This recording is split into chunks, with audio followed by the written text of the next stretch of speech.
హరి ఓం శ్రీ గురుభ్యో నమః. ఇది నాకు నెలవని ఎరీతి పలుకుదు, ఒక చోటనక నిండి ఉండనేత్తు.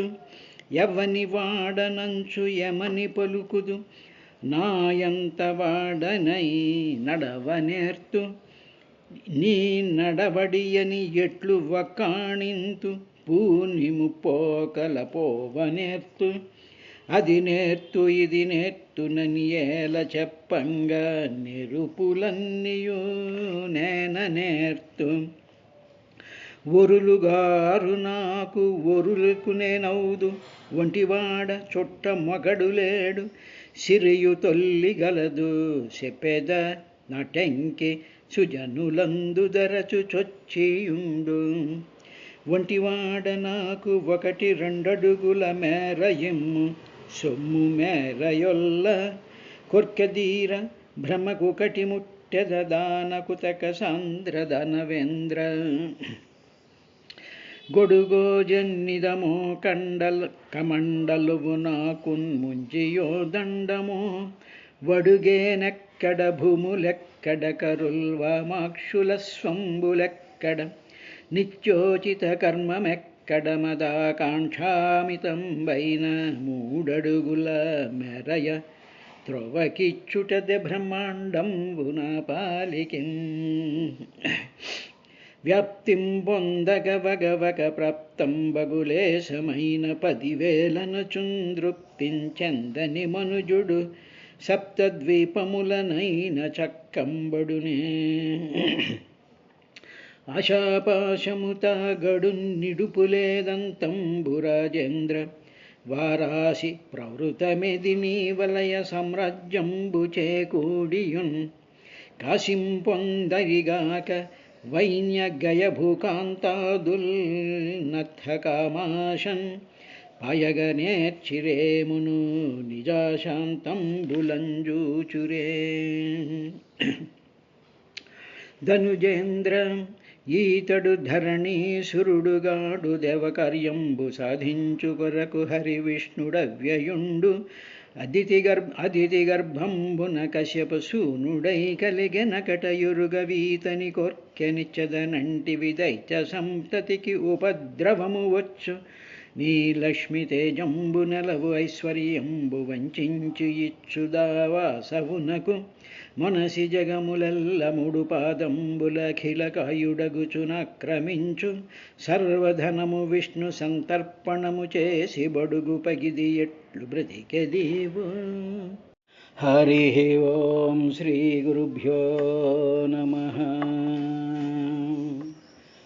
ఓ వేదవేత్తలారా, బ్రహ్మవేత్తల్లో తో సమానమైనటువంటి ప్రాణి ఇంకా ఈ సృష్టిలో ఇంకా ఏది ఉండదు అని చెప్పిన తర్వాత, బ్రహ్మవేత్తలకి సమర్పించేటువంటి ఆహారాన్ని కానీ, హవిస్సుల్ని కానీ, లేకపోతే ఏదైనా దక్షిణలు కానీ ఇత్యాదులు బ్రహ్మవేత్తలకు సమర్పించినప్పుడు అవి నేను చాలా ఆదరంతో ఆనందంతో స్వీకరిస్తూ ఉంటాను.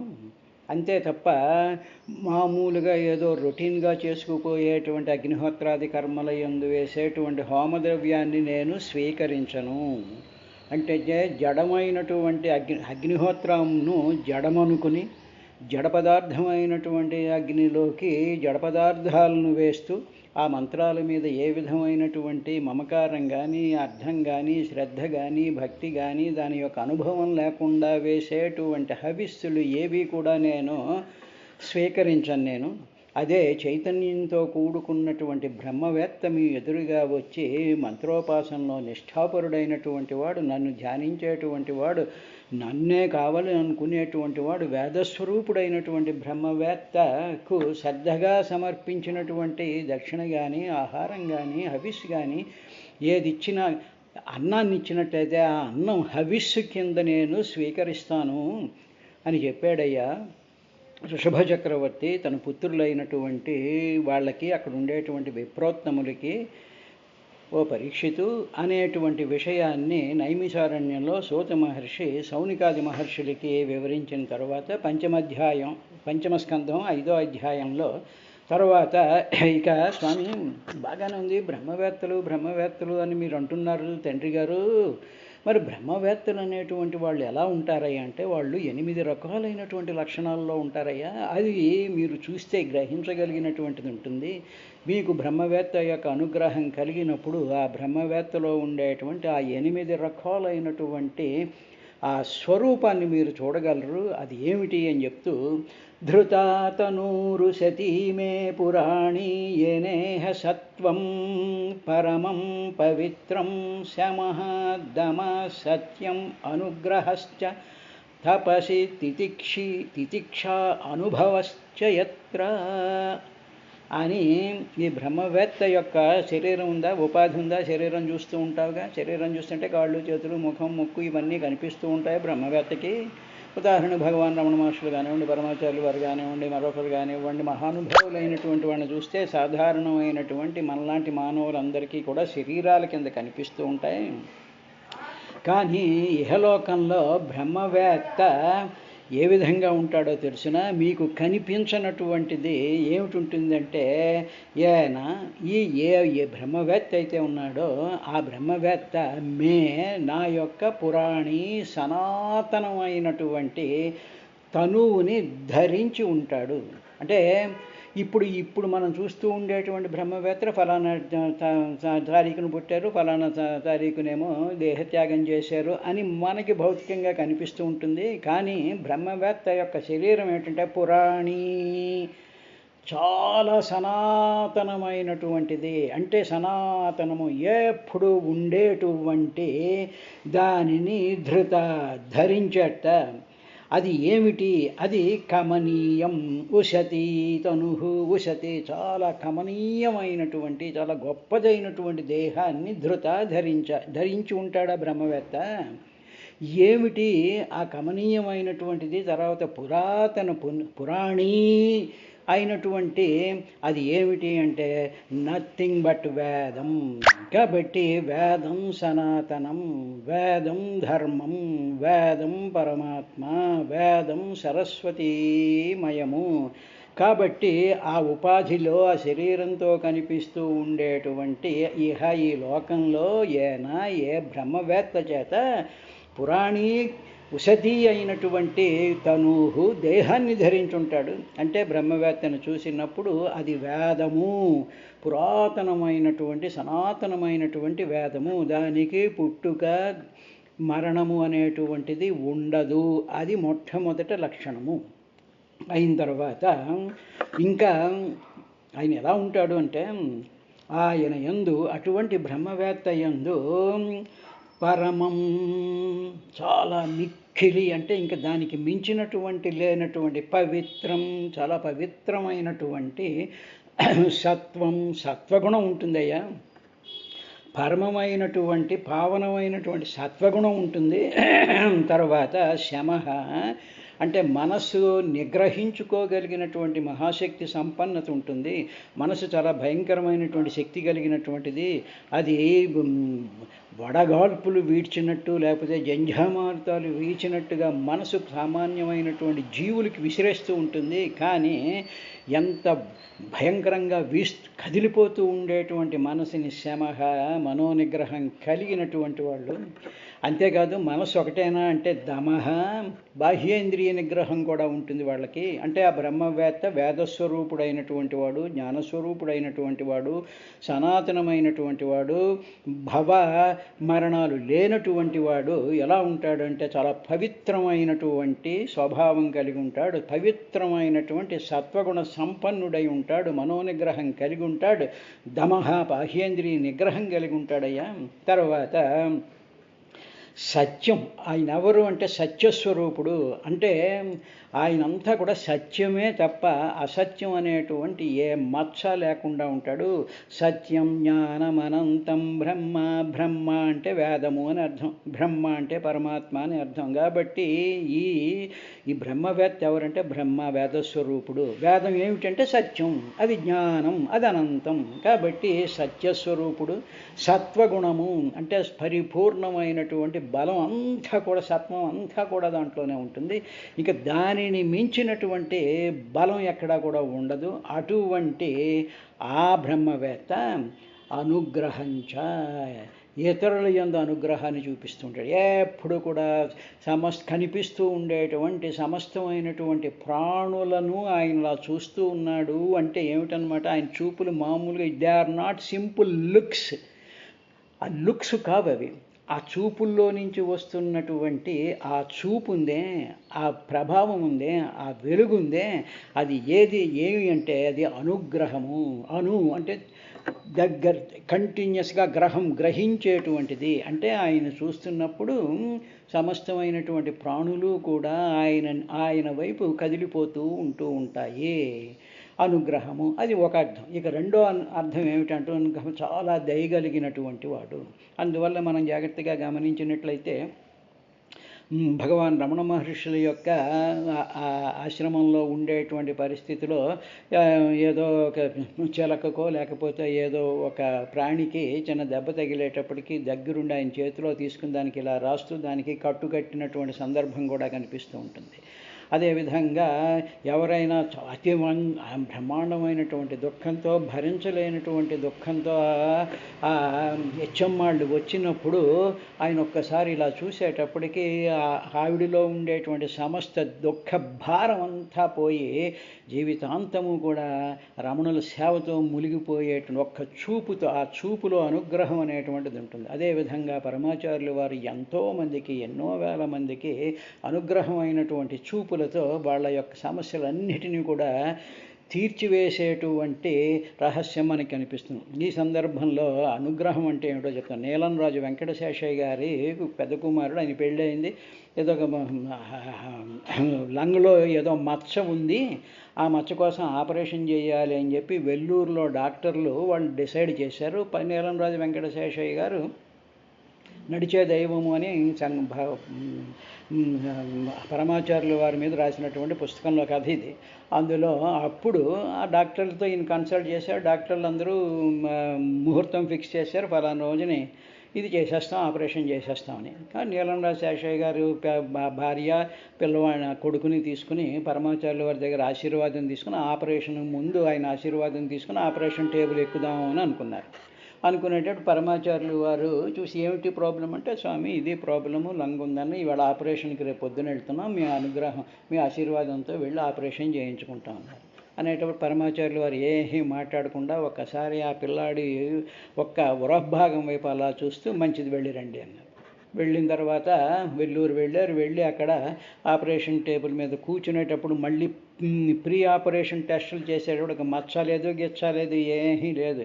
వాళ్ళు ఆశ్చర్యపోయి మేము పాత్రికారులు ఏమైనా తప్పు చూసామా, అసలు మచ్చలేదు, ఆపరేషన్ మేము ఎందుకన్నాము అని చెప్పి వాళ్ళ తలలు బాదుకున్నారట. అనుగ్రహము అంటే హృదయంలో ఉండేటువంటి మచ్చలు, జన్మాంతరాల్లోనూ ఉండేటువంటి పాపం అనేటువంటి మచ్చలని చూడగలిగినటువంటి ఆ దృష్టిని అనుగ్రహము అంటారు. ఆ చూపుని అనుగ్రహము అంటారు.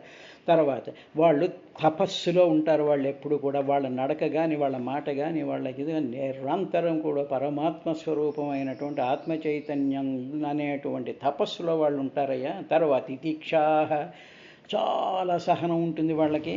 తర్వాత అనుభవ,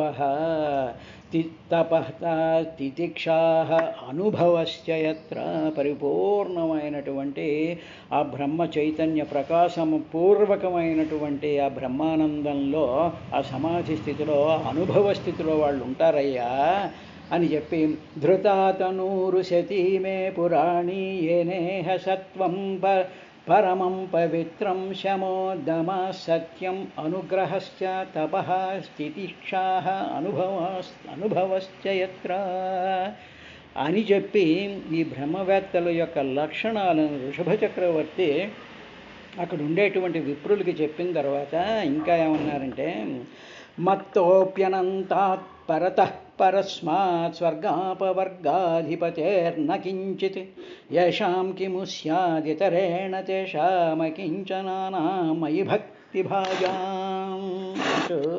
నేను అనంత శక్తి సంపన్నుడు, నేను అంతేకాదు సర్వకారణమైనటువంటి అన్నిటికీ కారణమైనటువంటి ప్రకృతికి కూడా నేను అతీతమైనటువంటి వాడిని.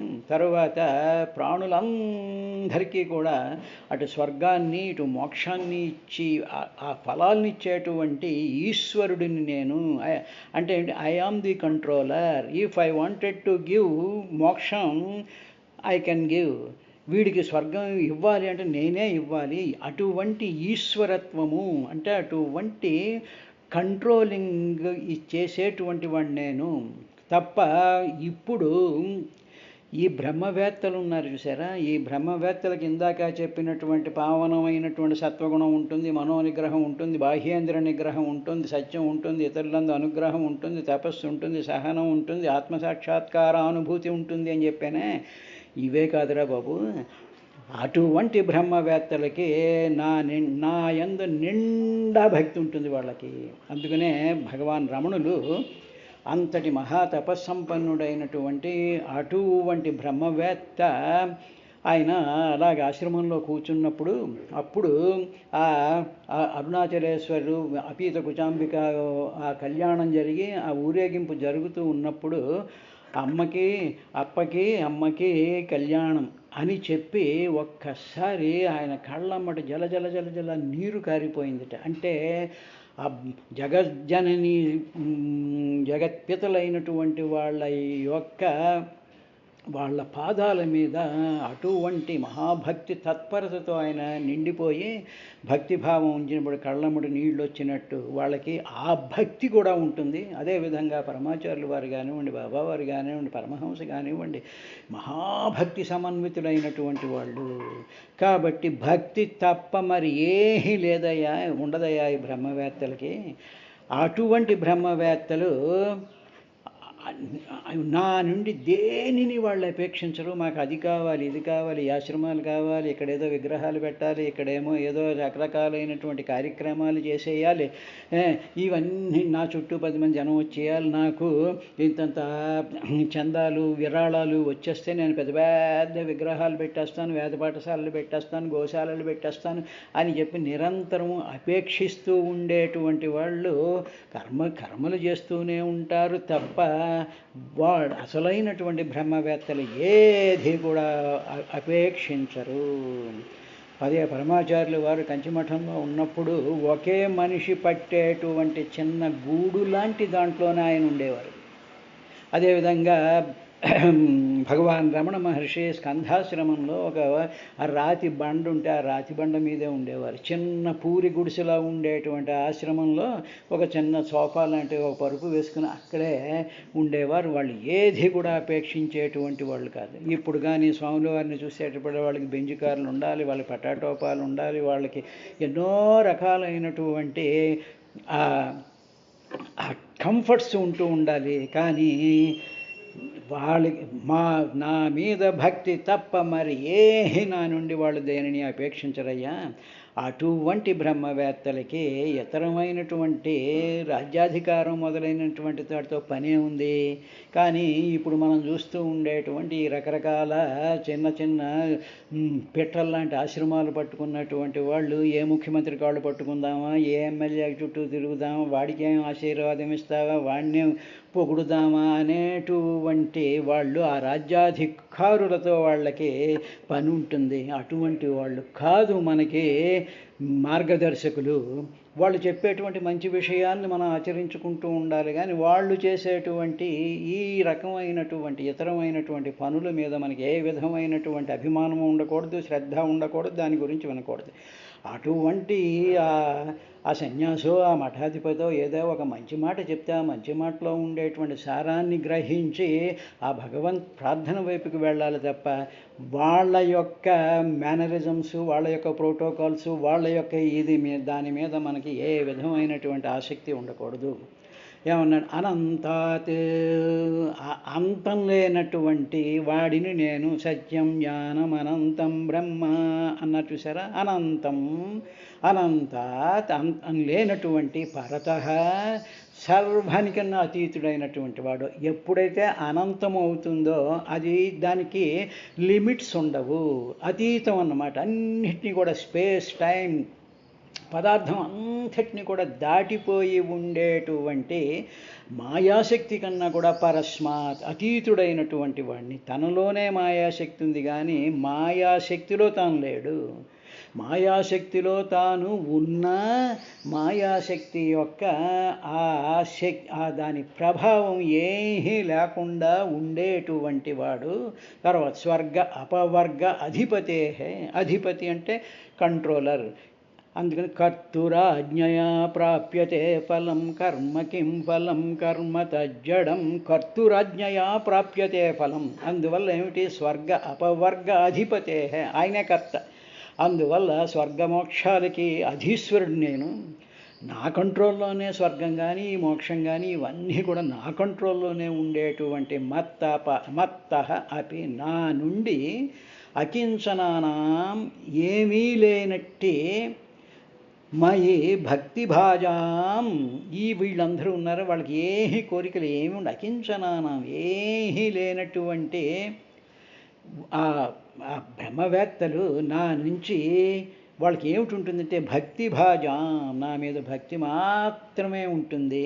అలాగే ఎవరికైతే ఏషాం అటువంటి భక్తి ఎవరికైతే ఉండదో అటువంటి వారికి ఇటు భక్తి కలిగి ఈ బ్రహ్మవేత్త స్వరూపంలో ఉండేటువంటి వాడు ఇతరేణ కిం స్యాత్, మిగతా వాటితో వాళ్ళకి ఏం ప్రయోజనం? ఇతరేణ అంటే మిగతా రాజ్యాధికారాలు, గుర్తింపులు, ఆశ్రమాలు, ఏదో రకరకాలైనటువంటి కార్యక్రమాలు, ఇవన్నిటి మీద వాళ్ళ దృష్టి వెళుతూ ఉంటుంది. కానీ భక్తిభాజామ్యషాం ఇతరేణ కిం సాత్, ఏ ప్రయోజనం కూడా వాళ్ళకు ఉండదయ్యా. ఇది బ్రహ్మవేత్తల యొక్క స్థితి ఇలా ఉంటుంది అని చెప్తూ ఆయన ఇంకా ఏమన్నాడు అంటే సర్వాణి మధ్యజ్ఞతయా భవద్భిశ్చరాణి భూతాని సుతాధ్రువాణి సంభావితం యాని పదే పదే వో వివిక్త దృగ్భిస్తదుహర్హణం మే సుతాః. ఓ పుత్రులారా, తర్వాత చరాణి అంటే కదిలేటువంటివి, ధ్రువాణి కదలనటువంటివి, చెట్లు కదలవు, మిగతావన్నీ కదులుతూ ఉంటాయి కదా. భూతాన్ని ఈ ప్రాణులు, భూతములు అంటే ప్రాణులు, ఈ ప్రాణులు అంటే ఏమిటి? ఉపాధులు కలిగి అందులో ప్రాణ వ్యవస్థ ఉండేటువంటివి, అవి చలించేవైనా చలించనవైనా సరే సర్వాణి అన్నీ కూడా అన్నిట్లో కూడా నేను ఉన్నాను, నేనే వాటిలన్నిట్లోనూ నేను ఉన్నాను. తరువాత కావున మీరేం చేయాలి పుత్రులారా అంటే వివిక్త దృగ్భి, వివిక్త అంటే ఏకాంతంగా, వివిక్తం అంటే వివేకంతో కూడుకున్నటువంటి దర్శనం మీకు ఉండాలి. మనం ఏదైనా ఒక వస్తువును చూసినప్పుడు ఊరికనే కళ్ళతో చూడడం, దాని బయట ఉండేటువంటి ఆ డైమెన్షన్స్ని చూడడమే కాదు, వివేకంతో కూడిన దర్శనం ఉండాలి. అంటే ఆ లోపలికి చూడగలగాలి.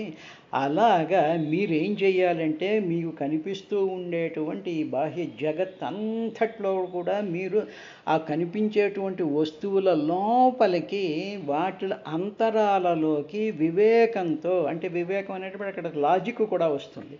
సత్యం పట్టుకోవాలి అనేటువంటిది ఒక శ్రద్ధ, ఒక పట్టుదల, ఒక ధైర్యము కూడా వస్తుంది.